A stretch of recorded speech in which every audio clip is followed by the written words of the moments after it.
mau lihat aku gladi bersih buat acara besok? Halo, aku datang. Tapi maaf ya, aku gak bisa lihat kamu latihan. Aku lapar, aku mau makan dulu ah. Ya udah deh, gak apa-apa. Aku gladi sendiri saja sambil chill. Mulai. Halo teman-teman, sekarang saya mau berbagi pengalaman dalam mengumpulkan data kualitatif di lapangan. Pengumpulan data kualitatif bisa melalui wawancara, FGD, observasi, dan dokumen. Kita bahas dulu tentang wawancara ya. Untuk mahasiswa yang skripsi, saya sarankan supaya wawancaranya menggunakan pedoman dan tetap mengembangkan pertanyaan. Semua tergantung peneliti sih, wawancara seperti apa yang cocok dan dibutuhkan. Pedoman wawancara digunakan sebagai alarm untuk mengetahui apakah data yang dibutuhkan sudah keluar atau belum. Dalam hal ini, bisa diketahui dari pertanyaan tersebut sudah ditanyakan dan dijawab atau belum. Oh iya, untuk skripsi juga tapi bagus menggunakan wawancara mendalam, supaya datanya mantap dan detail. Peneliti tidak boleh langsung puas dengan jawaban informan. Misalnya, peneliti tanya, bagaimana cara ibu memberikan dukungan terhadap pendidikan anak? Kemudian informan menjawab, ya ngasih fasilitas saja sih mbak, terus tiap malam dibimbing belajar.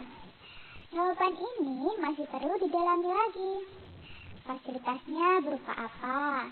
Belajarnya tentang apa? Bagaimana cara ibu membimbing belajar anak dan sebagainya.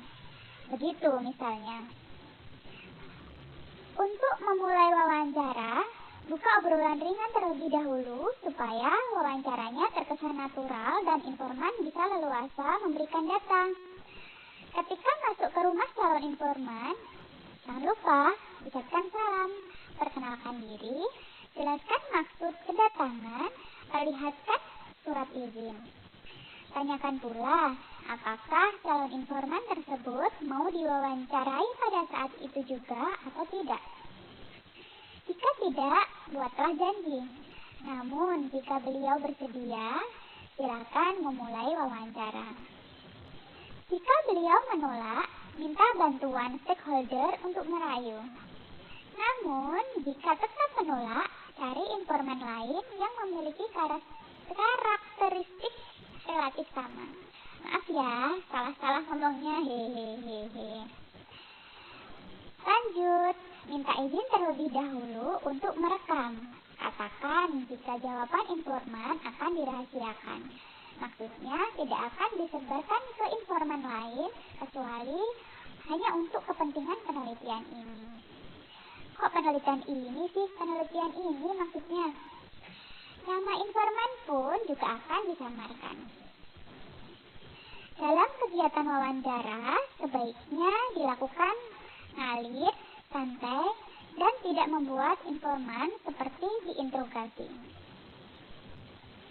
Apabila pertanyaan sudah dijawab pada pertanyaan sebelumnya, jangan tanyakan lagi ya pada pertanyaan selanjutnya, kecuali hanya konfirmasi atas jawaban. Kenapa? Ini harus dilakukan untuk menghindari rasa bosan informan yang menganggap bahwa pertanyaannya diulang-ulang. Jelas ya? Oh iya, jangan lupa catat poin penting saat wawancara berlangsung, supaya nanti di rumah atau di base camp atau di kos itu mudah untuk membuat catatan lapangan berinforman. Kemudian, kalau ada pertanyaan, berapa orang sih yang diwawancarai pada penelitian kualitatif? Jawabannya tidak ada ketentuan khusus. Asal data yang dibutuhkan sudah terjawab dan datanya jenuh, artinya tidak ada informasi atau data baru lagi, itu sudah bisa dikatakan cukup. Yang kedua, yaitu FGD. Sebenarnya untuk beberapa orang, atau untuk sebagian orang, FGD itu dianggap sama sebagai wawancara. Dianggap sebagai wawancara dengan banyak informan maksudnya. Maaf ya, salah lagi. Namun, teknisnya tentu berbeda dengan wawancara mendalam. Pada kegiatan FGD, ada beberapa komponen, yaitu fasilitator yang bertugas sebagai pemimpin diskusi, notulen yang bertugas mencatat diskusi, dan peserta FGD yang merupakan sumber data atau subjek penelitian. Peserta FGD yang diundang idealnya beragam jenis kelamin dan kedudukannya, tentunya disesuaikan dengan topik penelitian. Untuk fasilitator harus mampu membuat diskusi menjadi lebih hidup. Apabila ada peserta yang pasif, bagaimana caranya fasilitator tersebut membuat orang berbicara? Misalnya bisa menunjuknya untuk menjawab pertanyaan maupun menanggapi jawaban peserta lain. Pada kegiatan FGD, karena fasilitator dan notulen kemungkinan besar belum hafal nama-nama peserta, maka untuk memudahkan notulensi dan memudahkan nanti untuk transkrip, masing-masing peserta sudah disertai nama, biasanya ditempeli nama gitu.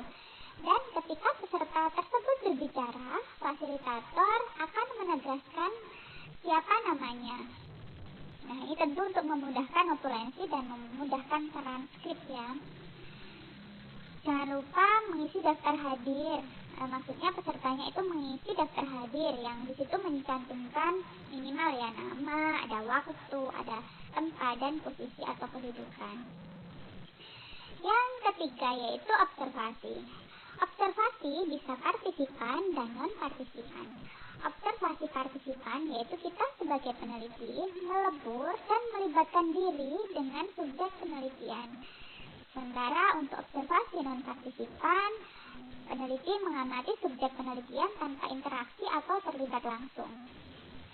Observasi itu juga tidak terbatas pada aktor saja, namun juga bisa kegiatan seseorang, benda mati, simbol-simbol, dan lainnya. Dalam kegiatan observasi, peneliti bisa membuat perencanaan atau pedoman juga apa yang akan diobservasi, dalam artian ini terstruktur ya. Namun juga bisa secara serta-merta karena tidak menutup kemungkinan ada hal yang menarik tidak terduga yang terjadi. Maaf, tadi ada motor lewat, suaranya sampai kaget. Hehehe. Dalam kegiatan observasi, peneliti bisa secara terang-terangan bilang ke subjek penelitian jika mau observasi. Namun, dalam kasus tertentu bisa juga observasi tersamar, yang artinya tidak memberitahu siapapun jika sedang melakukan observasi. Kembali lagi, semua tergantung kebutuhan ya, data apa saja yang akan dikumpulkan. Oke, lanjut ke yang keempat adalah dokumen. Dokumen yang dikumpulkan bisa berupa koran, laporan, peraturan-peraturan atau undang-undang, kemudian juga surat dan lainnya. Begitulah teman-teman gambaran singkat mengenai pengumpulan data kualitatif dari saya. Maaf ya kalau selama saya menjelaskan atau menguraikan atau menarasikan tadi ada ucapan saya yang belibet. Lanjut, ini ada do dan don't yang teman-teman perlu tahu saat mengumpulkan data di lapangan. Dadah, lanjut chill